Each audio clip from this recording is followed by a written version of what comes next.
Hello there, my name is Kuma, and today I'm finally talking about modules. Modules have been in the game for a couple years already. My opinion on them has changed a bit over time, and Hypergriff has been trying out stuff with them, for better or for worse. So I'd like to share my thoughts on modules with you, and maybe see what you guys think about all of it. Today we got a teaser on CN showing that Eunectes got a module exclusive to reclamation algorithm, and it might already be out by the time I release this video. If not, it will be out very soon. She is the first operator to get a module exclusive to this game mode, RA, but not the first one to get a module exclusive to a specific game mode, because as we know, modules for integrated strategies have been a thing for a while now. We got IS modules for Calcit, Phantom, Angelina, Rosmontes, and now, in the same update, Dusk as well. But the introduction of a RA module is what made me want to talk about this topic. I will talk about normal modules as well. I'll let you know how I feel about them, but first, I need to talk about this Eunectes module because I really don't understand what Hypergriff has in mind with this. In case you're curious and haven't seen the module yet, it does have interesting effects. If Eunectes has eaten a meal, she will have normal SP recovery without the need to block enemies, which is the Duelist Defender trait. They can normally only recover SP while blocking. Also, while her skill is active, she will aggro enemies in the map towards her. That's really nice for RA. And on level 3, she will have even more SP recovery when blocking. She will have increased block count and will be able to attack all blocked enemies during her skill. She also applies physical fragile to blocked enemies. All of that is great stuff you'd be happy to have in RA. And it's cool that one of the protagonists of the first reclamation algorithm got to do some shiny stuff like this. But really, why? What leaves me confused about this is how little content RA has when compared to the base game of Arknights or the roguelike. Yes, even if you enjoy RA and think it's a great game, there simply isn't anything for you to do after a few days playing. You completed the storylines, you grind resources to build all your bases, try out the special missions a few times, capture beasts, go for their shiny versions, farm slugs for the slug racing, get all the medals on your favorite slugs, get all the achievements, and then you're done. This is not me calling out on RA for not being infinite content. There's great games with infinite content, there's great concise games with a clear objective in mind. And even though I have my gripes against RA, because I do, I have problems with how Hypergriff did a lot of this stuff in there.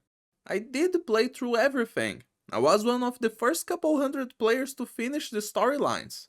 That's something you could tell by looking at the stats page in RA. But regardless, the use you're gonna get out of a RA module is so desperately low compared to normal modules or IS modules. It feels so ephemeral in comparison. If you already completed the game mode, if you got all the achievements and completed everything, are you even gonna get any use at all out of Eunectes with her new module? Maybe if they release RA3 or something, but otherwise, it would be such a small number of players actually going back and replaying the whole thing with this module.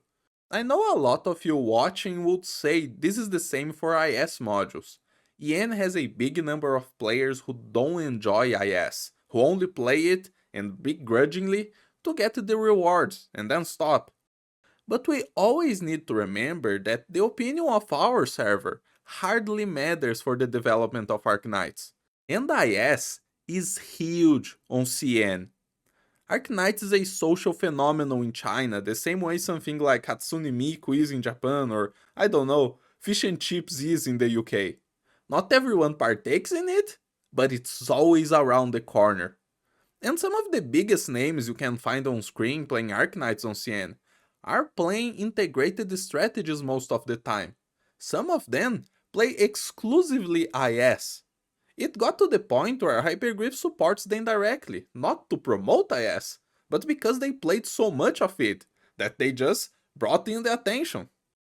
There is a lot more replayability in there, if for nothing else, because it's a roguelike. So even if you think IS isn't a great game, and RA is, that's fine. You like whatever you want, that's none of my business. But you can tell that they are not proportional to each other. Of course, I'm open to hear your thoughts on this, as long as you remain civil in your comments. I'm not the bearer of truth, and I might be missing something. I don't know. But as I stand, I don't see how a array module makes sense to exist, not without a whole overhaul of how the game mode works. And with that out of the way, we can move on to talk about the rest of the modules. There is a sentiment that we often see from players where they believe modules exist to buff weak operators, to bring them back to the meta, and to let you play with your previously useless operators who are benched due to power creep. But is any of that true? If we look at modules we got from the first batch, the first modules ever released in Arknights, you will find a couple of interesting things. Firstly, we have modules on 4 and 5 stars, not only on 6-star operators. If the whole purpose of modules was to revitalize the meta and increase the viability of operators, as many say, then why would they bother releasing modules for lower rarities? Even if you defend the use of lower rarity operators in competitive play, which we have seen before sometimes, always remember that hung of all operators has been part of the meta before. Even then, how many of these 4 and 5 stars who got modules in these 2 years, how many of them have become part of the meta because of them? How many of those even had a chance at all? And more than that, can't you name multiple operators with modules that changed absolutely nothing on how they play and on what they are capable of achieving? Look, I understand the sentiment of wanting your favorite character to perform better and hoping and expecting to see the day they will get that module that will change your life forever. And we certainly have had Hypergriff try their hands at something like this. But it was not on normal modules. It was on the IS modules. Of course, I'm not done talking about normal modules yet, but I need to pull the conversation on this route, because it ties so nicely with this point. Integrated strategy exclusive modules deliver on the sentiment I just described. Modules who pick and choose operators one by one to turn them viable to competitive play. You could argue to the level of success Hypergriff had in designing this, and I won't stop you if you wanted to argument for or against them. But you need to realize that, so far, we've seen targeted buffs far surpassing necessity and far surpassing reason in name of strengthening these chosen ops for the sake of competitive play. This is how you attempt to bring something to the meta, by choosing who you think deserves it and specifically tuning their kit for a specific use. And in this case, the use is playing IS at the max difficulty. We don't have IS modules for 4 stars and 5 stars, because it's accepted that you shouldn't be playing with them if you seriously want to win every single run you play at max difficulty. But I wouldn't be surprised if we did see some of them pop up considering how the meta on S5 has developed.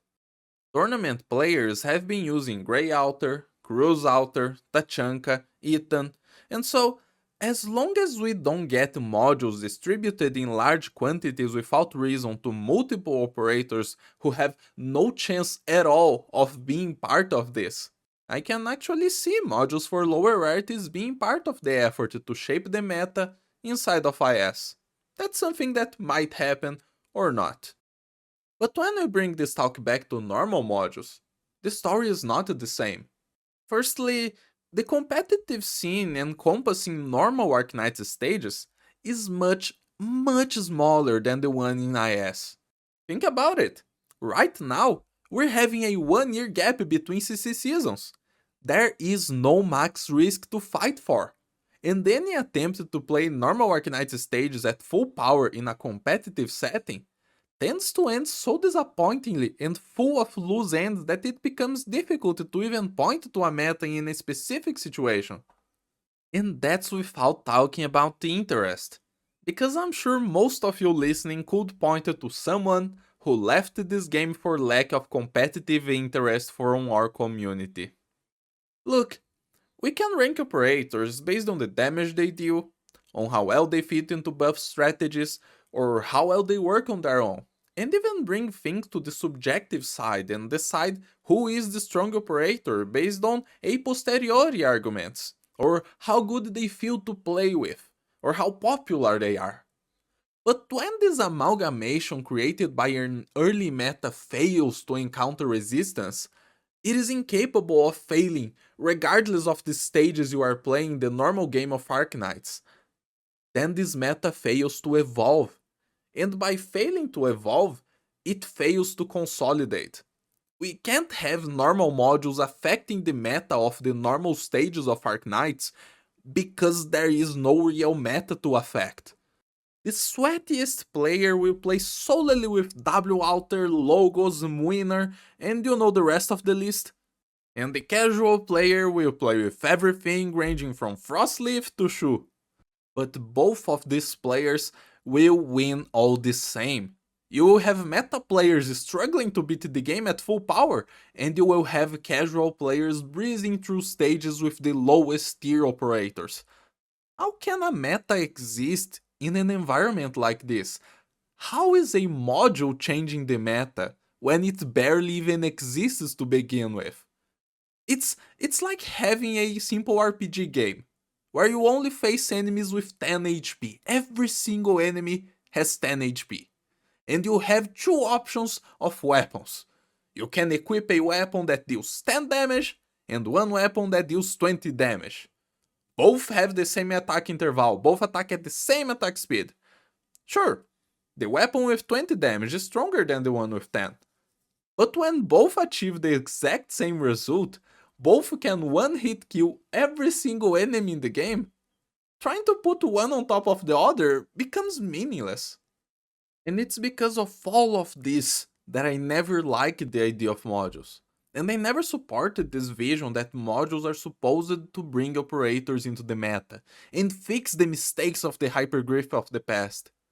You just need to sit down for a minute and remember every single time a new module has disappointed you. Would it happen that many times if they were actually trying? Hyperglyph has proven during streams and teasers that they have people in their team who knows how to play their own game.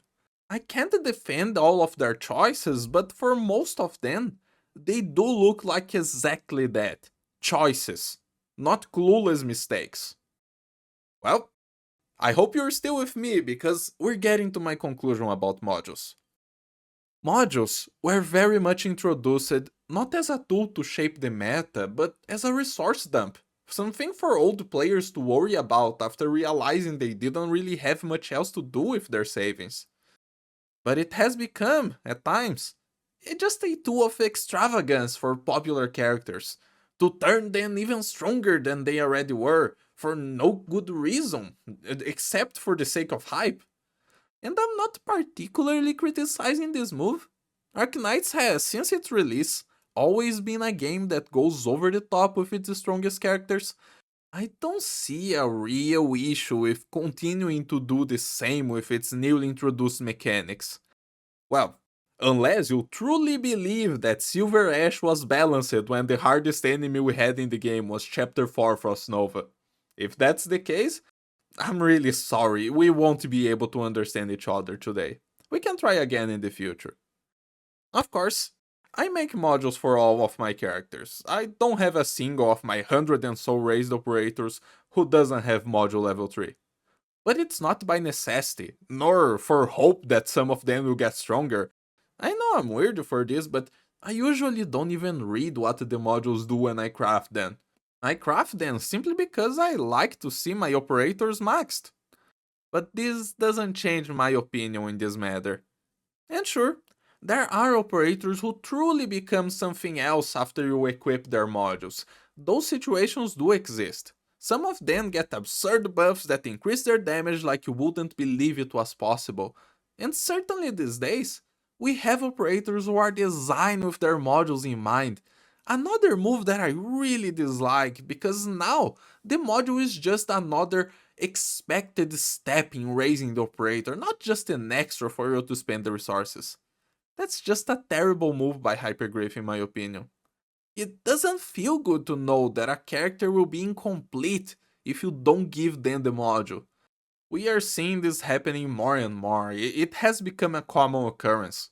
And it will never feel good. I really wish modules could be all equally pointless.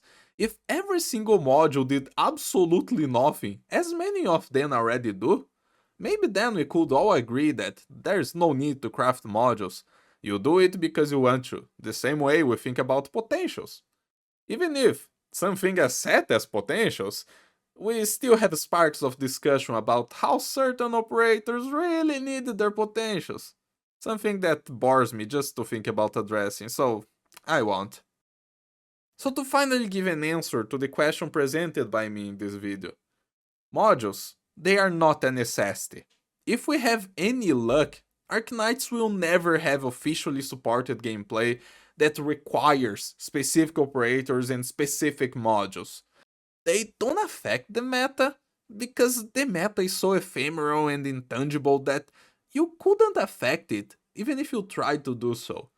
And if what you really want is to participate in a meta environment and really put your resources towards a goal of winning in Arknights, your best bet at this point is in max difficulty IS, where we have any semblance of a sizable competitive scenario worth of competition. And if you disagree with my views or has anything to add to this conversation, use the comment section. I'm sure we can learn from each other and have some productive reflections.